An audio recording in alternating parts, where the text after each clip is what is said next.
Olá, gente. Estamos aqui na Cetrel, onde é feito o tratamento dos efluentes líquidos das empresas do polo petroquímico. Exatamente. E neste processo, meus queridos alunos, vocês vão poder observar todas as etapas deste tratamento de efluentes líquidos.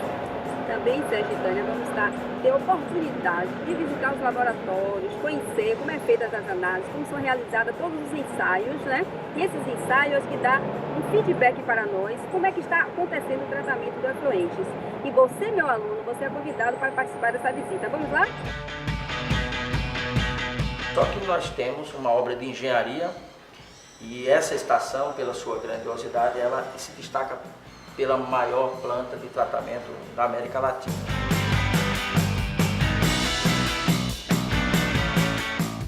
Ô Cabral, como funciona a parte de recepção das amostras?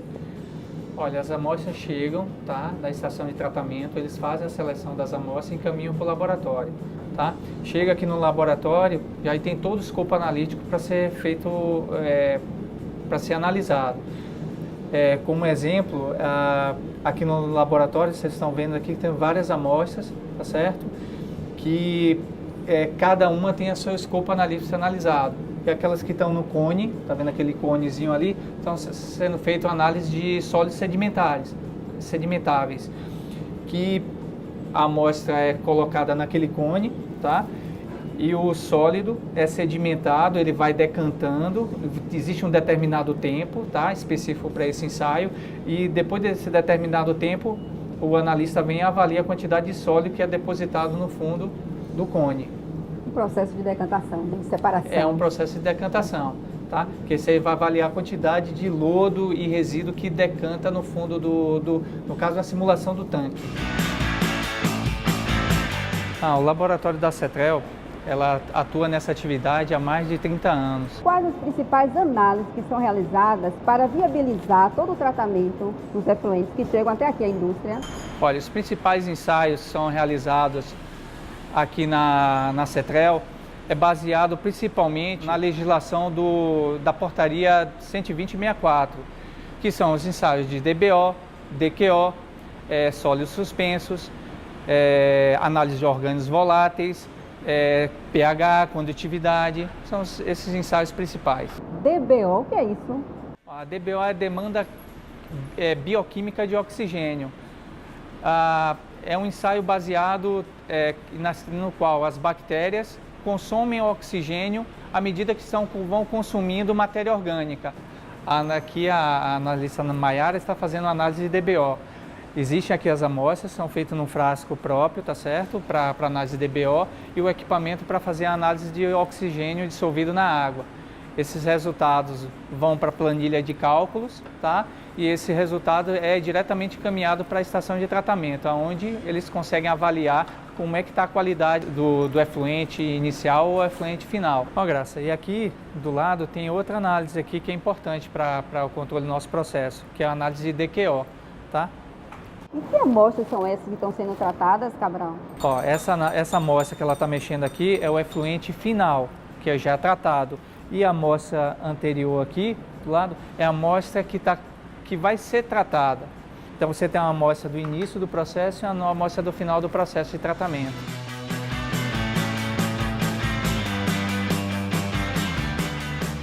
Cabral, está muito interessante a visita no laboratório. Eu gostaria de entender o seguinte, como é realizado as análises de metais pesados nesses efluentes? Olha, ensaio de metais, o efluente chega, as amostras sofrem uma abertura, tá? com ácido para atomizar os elementos que são os metais, e é analisado aqui dois tipos de princípios, um pela emissão atômica e outra pela absorção atômica. E assim, a gente consegue analisar uma gama de metais, como chumbo, ferro, níquel, mercúrio, cádmio, zinco, que são importantes para saber o grau de concentração desse material que chega aqui na estação de tratamento.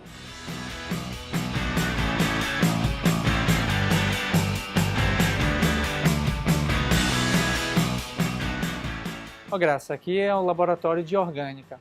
Nesse laboratório, Cabral, quais os ensaios que são realizados? Olha, os principais ensaios que são realizados são para compostos orgânicos, tá? tanto os compostos orgânicos voláteis, aqueles que são mais leves, e os compostos orgânicos que são não tão voláteis. Então a gente tem aqui vários equipamentos e a técnica aqui da cromatografia. E tem um dos ensaios aqui que é uma análise de voláteis, que é feito exatamente para atender a parte de tratamento da ET, tá? Que é faz um controle diário dessas amostras que chegam das empresas do pó.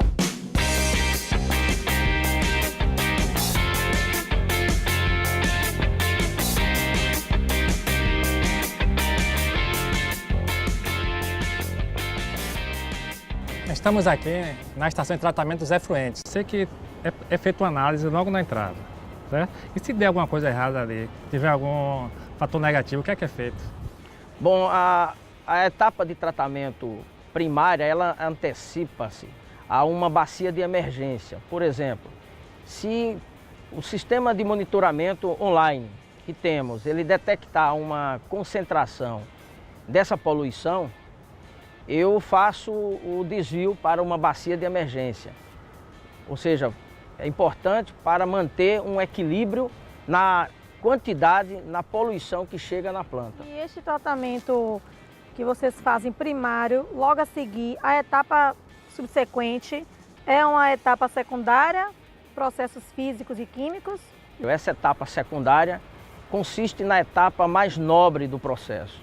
Ou seja, é uma etapa onde ocorrem reações químicas e onde eu tenho o mais bem precioso da estação, que são os organismos vivos, que são bactérias, que são responsáveis por transformar os poluentes orgânicos, e eu posso expressar esses poluentes em carbono, em nitrogênio, em fósforo, cadeias orgânicas.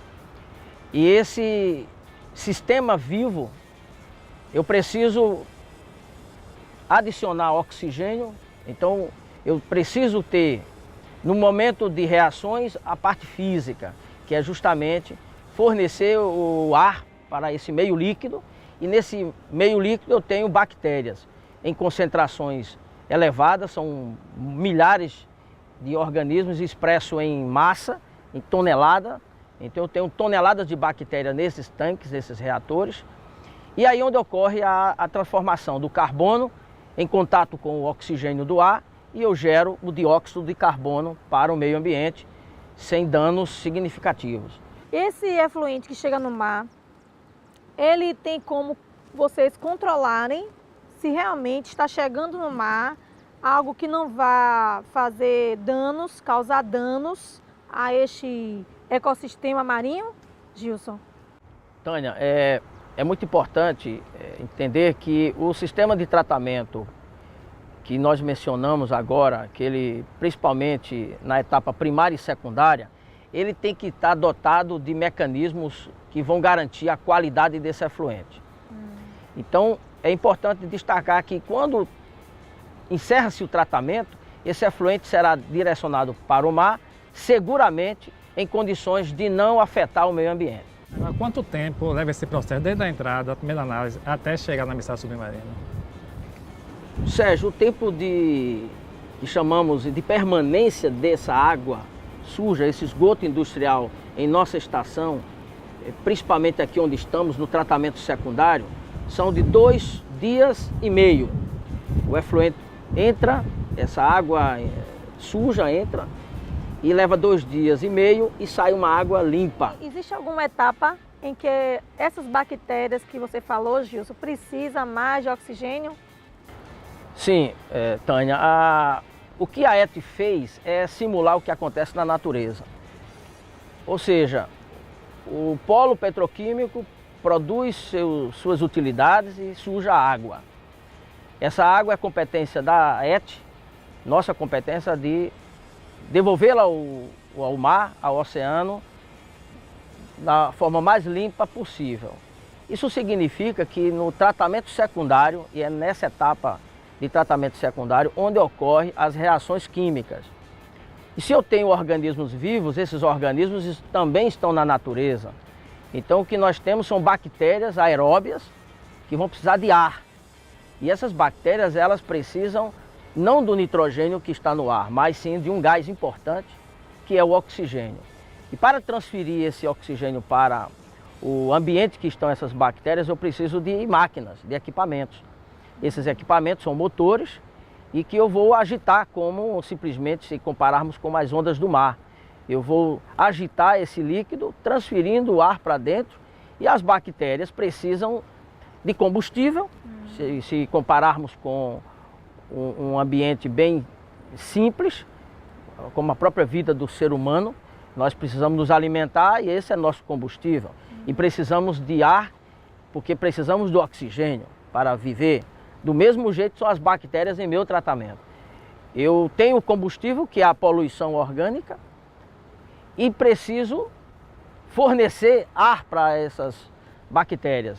Essas bactérias, tendo o oxigênio no meio, é o elétron necessário para que ela cresça, transforme o carbono em dióxido de carbono e produza novas bactérias. E isso não pode causar uma carência de oxigênio quando essa água for lançada para o emissário submarino? Todo esse controle, Sérgio, ele é feito antes do emissário. Quando você entende o emissário como última etapa, eu tenho que ser bastante cauteloso em ações para preservar o equilíbrio desse ambiente onde estão as bactérias e trabalhar com manobras de modo que se a carga orgânica, se a poluição aumenta antes da etapa secundária, eu consigo desviar para outros reatores para que a comida, para que esse combustível, para que essa poluição vá de forma muito equilibrada. E aí, professora Graça, professor Sérgio, encerramos a nossa aula externa. Espero que vocês tenham gostado da nossa visita. Com certeza essa visita foi preparada para vocês. Realmente foi ótimo, gente. Até a próxima.